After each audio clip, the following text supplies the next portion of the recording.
Good afternoon. I'm Sean Yao, and this is One News Now. The executive department is now preparing the transition to a new administration. To tell us more, we have Maricel Halili joining us live from Mandaluyong City. Hi, Mase. Good afternoon. How is the palace preparing for our new president? Hi, Sean. Earlier, during the press conference and during the pre-recorded talk to the people of President Duterte, Malacanang has announced that the president himself has already signed the Administrative Order number 47, creating the Presidential Transition Committee. This committee will be led by Executive Secretary Salvador Medialdea, and their primary mandate is to make sure that there will be a smooth transition from the current administration to the next administration. They also asked other departments under the executive branch of the government to do the same, to make sure that all the pending projects of the department under the office of the president and the executive branch will be transitioned or will be transmitted smoothly to the next administration. Did the incumbent President Duterte have anything to say to presumptive President Marcos or have any advice for his successor?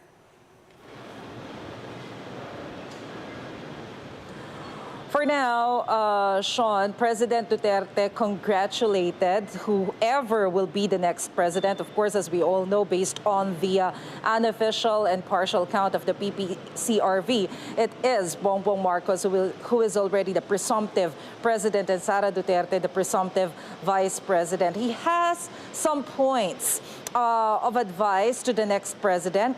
President Duterte, for one, said that the next administration must abolish the party list system because, as we all know, this is a system which is thoroughly abused by some groups and some personalities.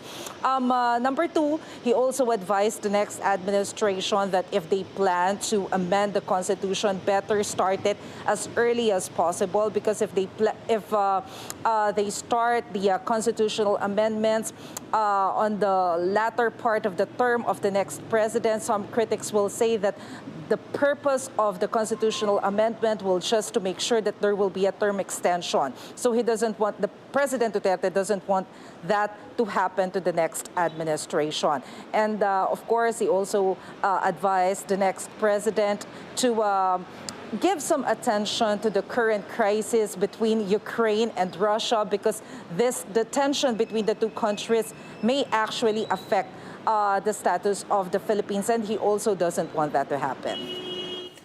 All right, some solid pieces of advice grabbed from learnings over the last 6 years. Now, what was the palace's assessment of the recently concluded national and local elections? Were they satisfied?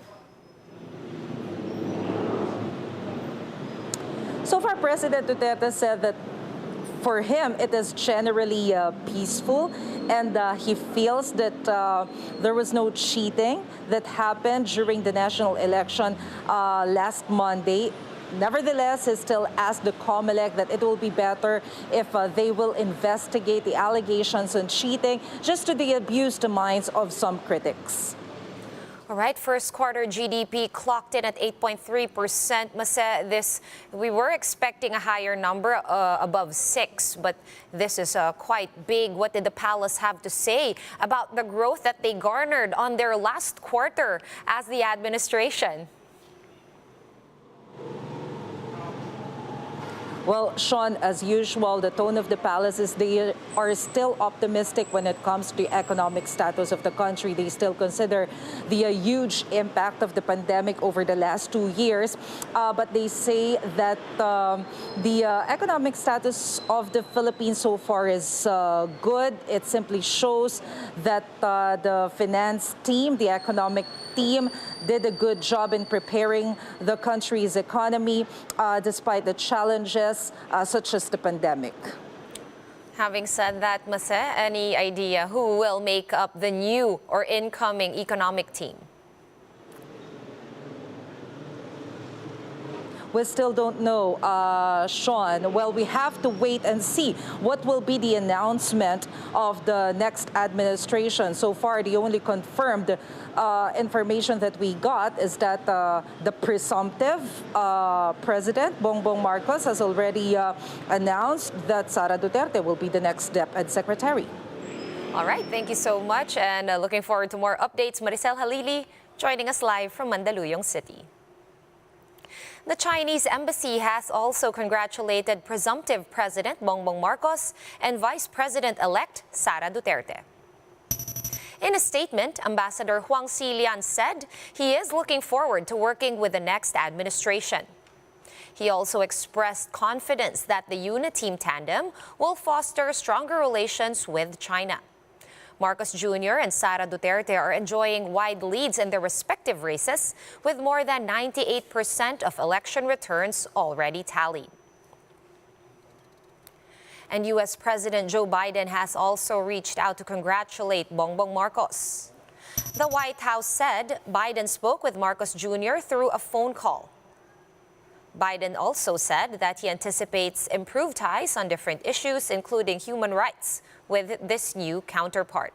The United States is seeking early engagement with the incoming administration of Marcos Jr.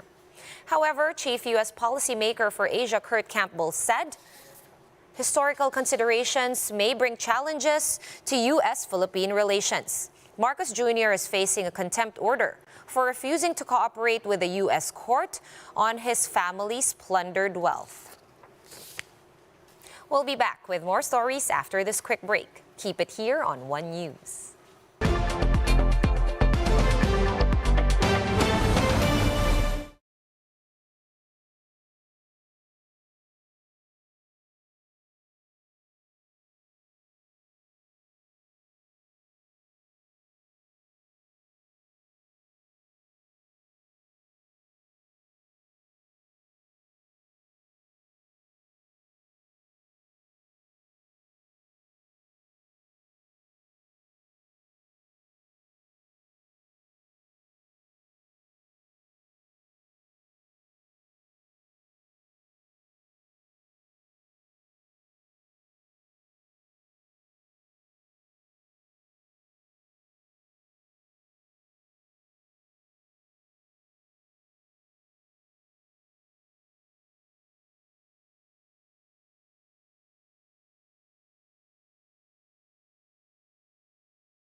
You're still watching One News Now. I'm Sean Yao.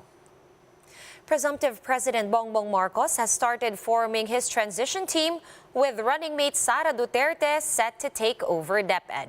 Marlene Alcaide with the report. While no official proclamation has been announced yet, spokesperson Attorney Vic Rodriguez has declared that Marcos Jr. is the 17th president of the Philippines. In a statement, Rodriguez noted that the former senator is ahead by 16 million votes over rival Vice President Leni Robredo. His camp is now in the next phase, forming a transition team. He called for a meeting late this afternoon para makapagsimula na rin siguro nung proseso nung pagbubuo ng kanyang transition team at mapag-usapan na yung mga plano sa hinaharap. He also said that some personalities have expressed interest to join Marcos Jr.'s cabinet. Among those is Agriculture Secretary William Dar. I am offering my services to the country and to the new leader. But sure to take a seat in the cabinet is Marcos Jr.'s running mate, presumptive Vice President Sara Duterte. Marcos Jr. has confirmed that Duterte Carpio will sit as Education Secretary. For News 5, Marlene Alcaide, we are One News. And the National Unity Party, or NUP, is endorsing late Congressman Martin Romualdez as the next House Speaker. The party noted or cited Romualdez's exemplary service as the majority leader and his ability to build a consensus for different political parties. Romualdez is the cousin of presumptive President Bongbong Marcos. Let's now take a quick look at today's other top stories. The COMELEC has denied the motion appealing the dismissal of petition to declare Bongbong Marcos as a nuisance candidate. The poll body says petitioner Danilo Lihaihai failed to raise new arguments in his appeal. 2022 voter turnout is estimated at 80.5% to 81%, same as in 2016 and higher than the 70% voter turnout in 2019. The COMELEC says this proves the credibility of this year's national and local elections.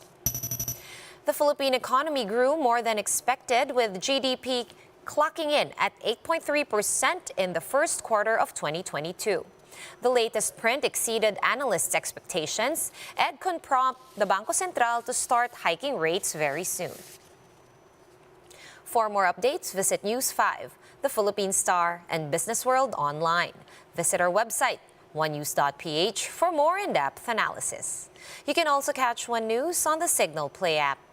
Register for a free account at www.signalplay.com and stream One News live anytime, anywhere.